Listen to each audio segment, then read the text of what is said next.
오늘 하나님께서 우리에게 주신 말씀은 출애굽기 3장 13절에서 22절, 출애굽기 3장 13절에서 22절입니다. 구약 성경 85면입니다. 제가 봉독해 드리도록 하겠습니다. 모세가 하나님께 아뢰되 내가 이스라엘 자손에게 가서 이르기를 너희의 조상의 하나님이 나를 너희에게 보내셨다 하면 그들이 내게 묻기를 그의 이름이 무엇이냐 하리니 내가 무엇이라고 그들에게 말하리이까. 하나님이 모세에게 이르시되 나는 스스로 있는 자이니라. 또 이르시되 너는 이스라엘 자손에게 이같이 이르기를 스스로 있는 자가 나를 너희에게 보내셨다 하라. 하나님이 또 모세에게 이르시되 너는 이스라엘 자손에게 이같이 이르기를 너희 조상의 하나님 여호와 곧 아브라함의 하나님, 이삭의 하나님, 야곱의 하나님께서 나를 너희에게 보내셨다 하라. 이는 나의 영원한 이름이요 대대로 기억할 나의 칭훈이라.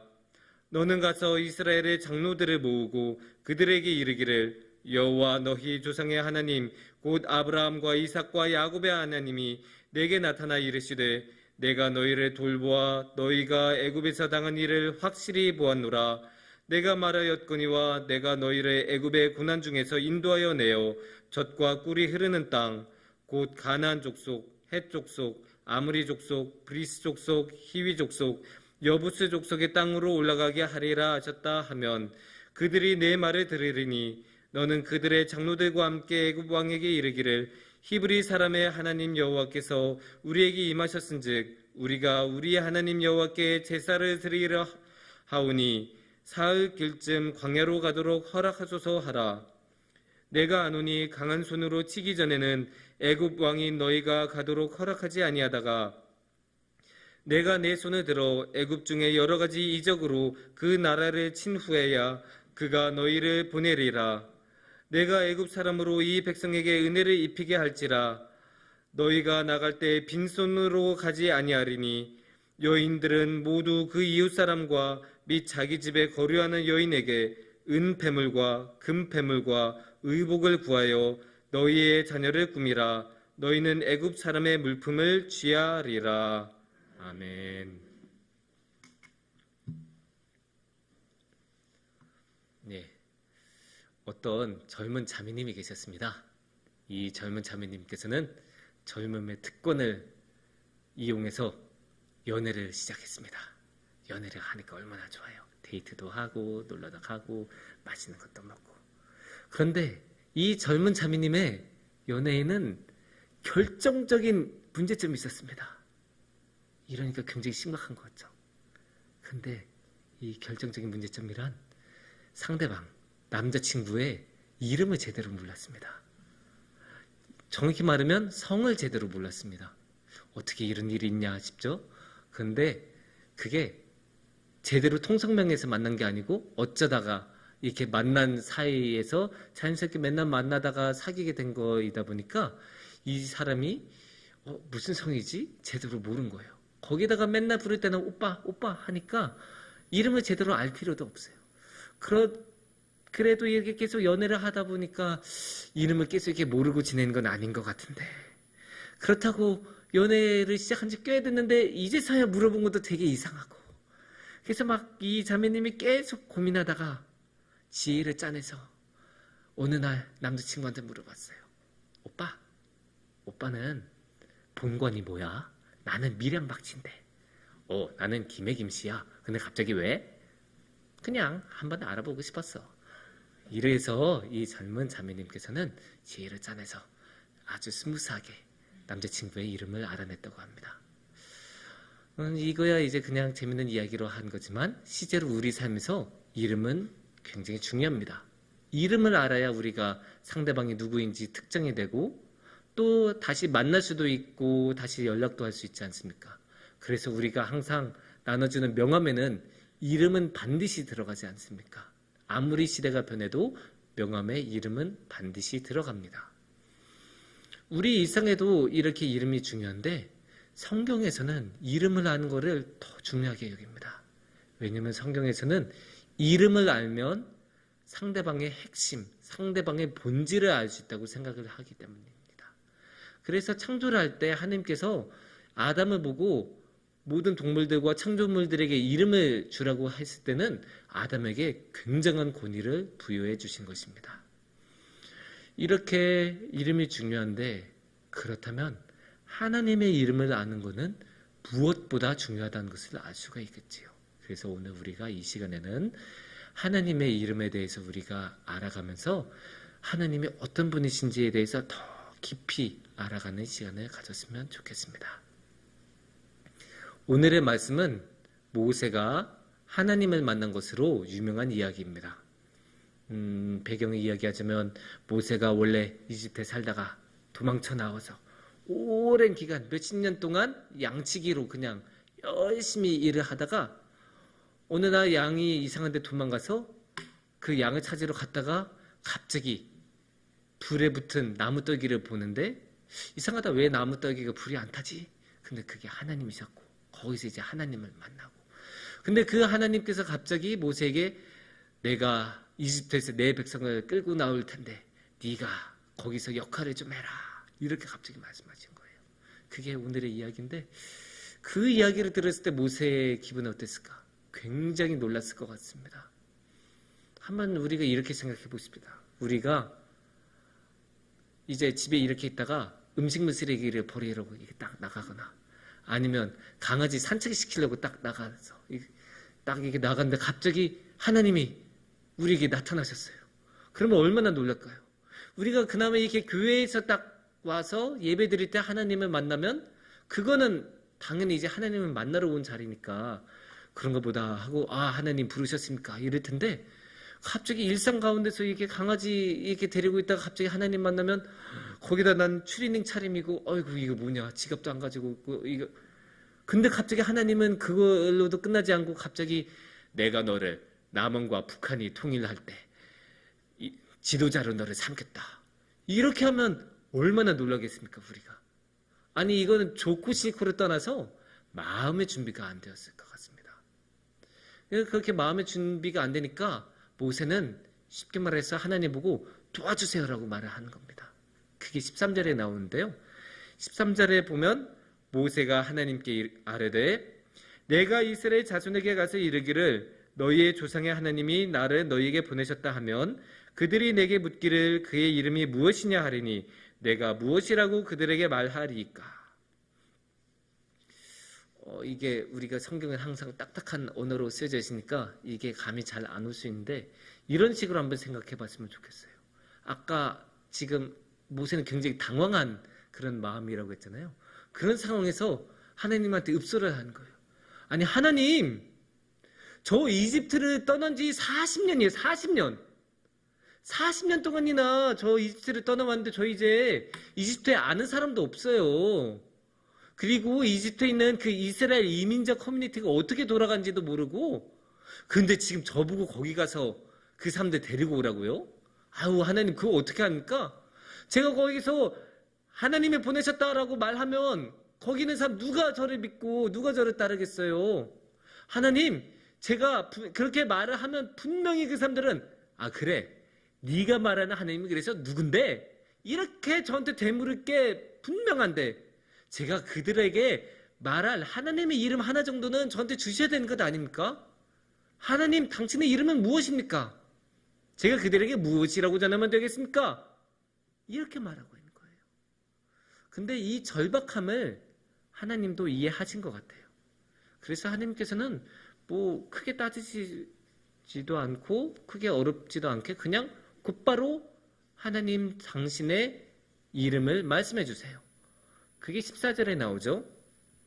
14절에 하나님이 모세에게 이르시되 나는 스스로 있는 자이니라. 스스로 있는 자. 이름치고는 평범한 이름은 아니죠. 스스로 있는 자. 그런데 이제 이 스스로 있는 자라는 게 그렇게 평범하지도 않을 뿐더러 쉽지 않은 이름이에요. 왜냐면 이 히브리어 원문인 에헤 아시아르 에헤라는 건데, 이게 히브리어적인 특성이 너무 강한 구문이어서 번역이 사실 잘 안 돼요. 그래서 여러 가지 방편으로 번역이 그동안 오랜 교회 역사 동안 되었는데 어떨 때는 나는 나다라고 번역하기도 하고 어떨 때는 나는 내가 원하는 대로 있는 자이다라고 번역이 되기도 했습니다. 또 오늘 우리 한글 성경에 나온 것처럼 나는 스스로 있는 자이니라라고 번역이 되기도 하고 여러 가지로 번역이 됐죠. 이제 드디어 하나님의 이름을 아는 것 싶었는데 오히려 더 어려워졌죠. 더 이제 다양한 이름이 나오니까. 하지만 이런 다양한 이름들 때문에 혼란스러울 수는 있지만 그렇게 아무리 혼란스럽더라도 이 다양한 이름들이 공통점을 가지고 있습니다. 그 공통점은 하나님께서는 그대로 홀로 하나님이신 분이시다.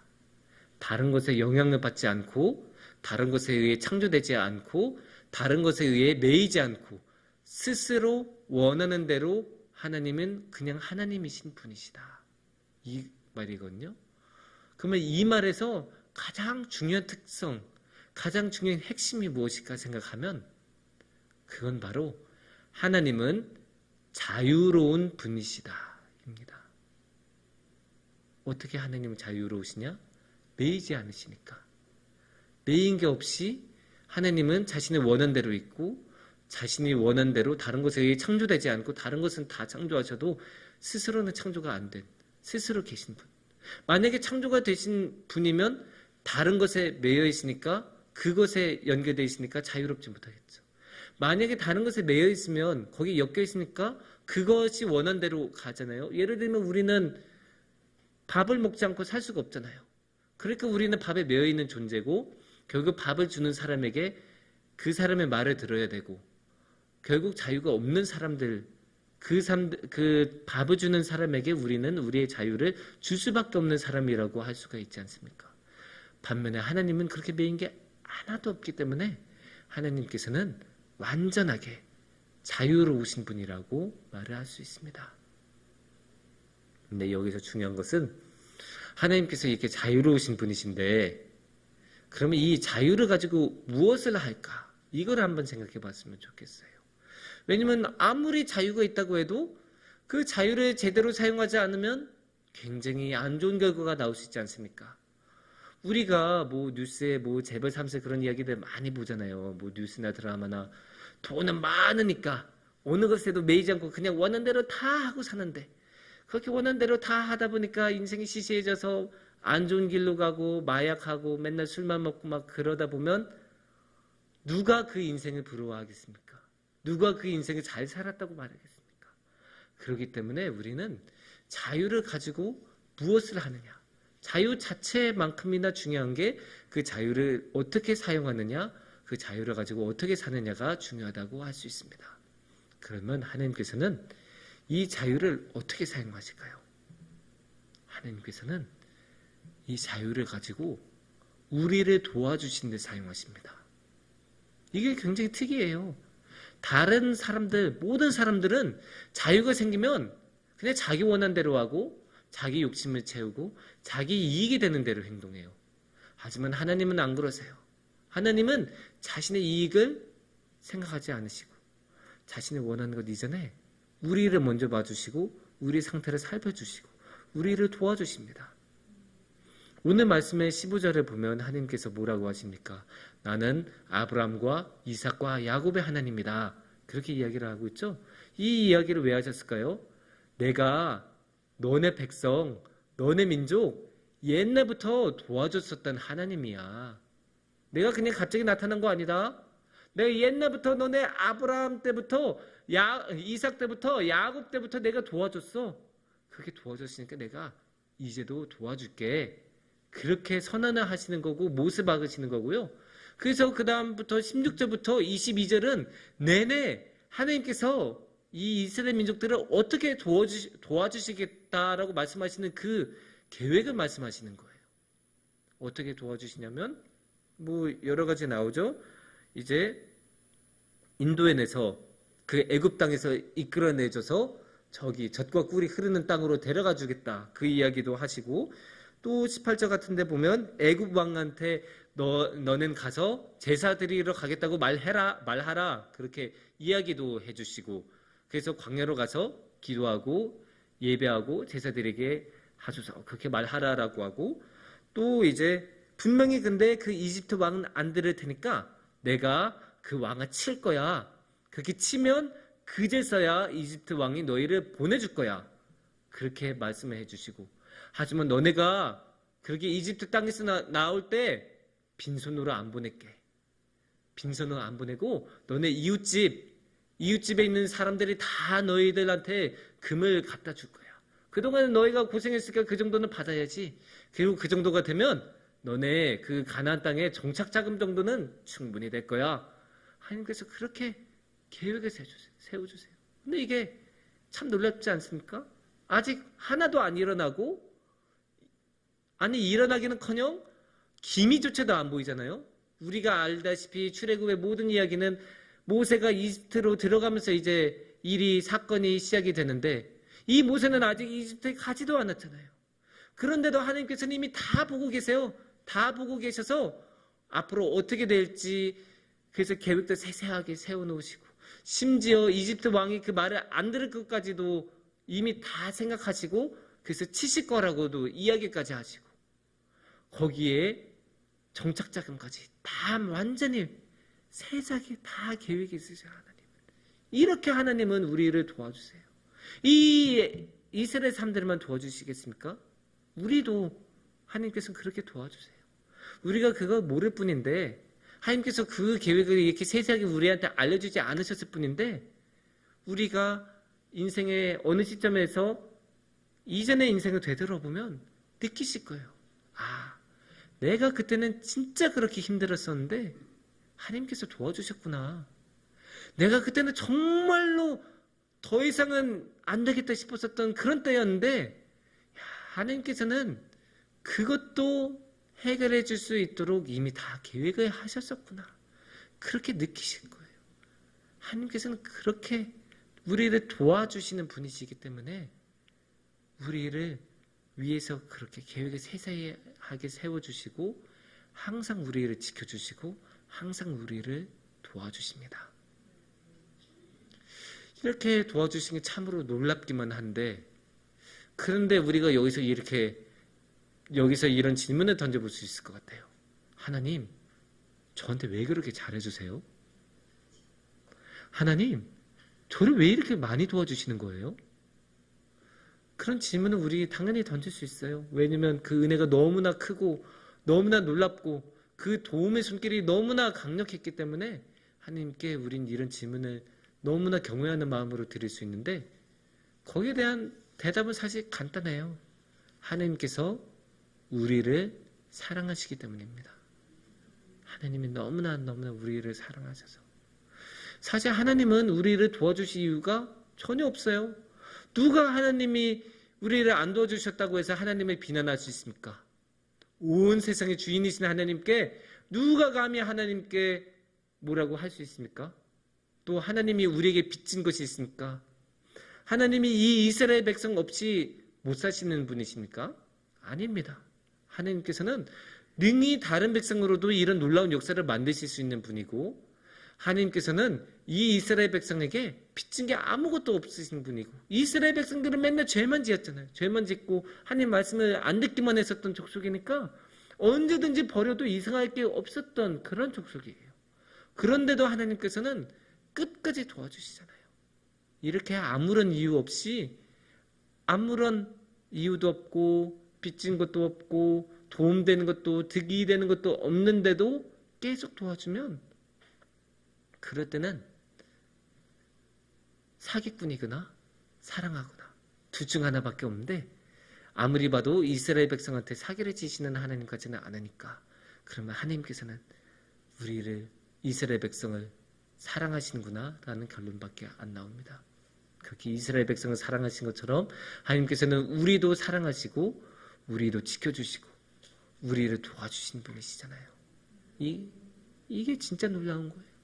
하나님은 누구보다 자유로운 분이시고 누구에게도 매이지 않는 분이시고 어느 누구에게도 빚진 것이 없는 분이신데도 하나님께서는 그 자신의 자유를 가지고 우리를 사랑하도록 선택을 하셨어요.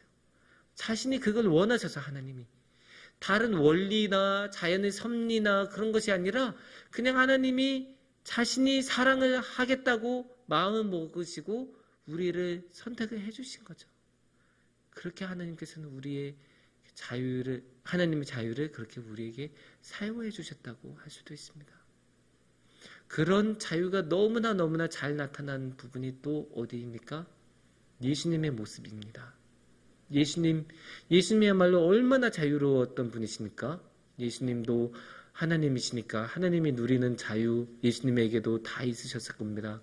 그래서 어느 누구에게도 매이지 않는 자유, 심지어 병도 사탄도 악한 권세도 예수님을 사로잡지 못해서 완전히 다 그냥 걷어지고 자신뿐만이 아니라 다른 사람을 메었던 그런 악한 권세까지도 물리칠 수 있었던 분이 예수님인데, 그렇게 이 세상에 어느 누구보다도 자유로웠던 분이 예수님인데 그 예수님이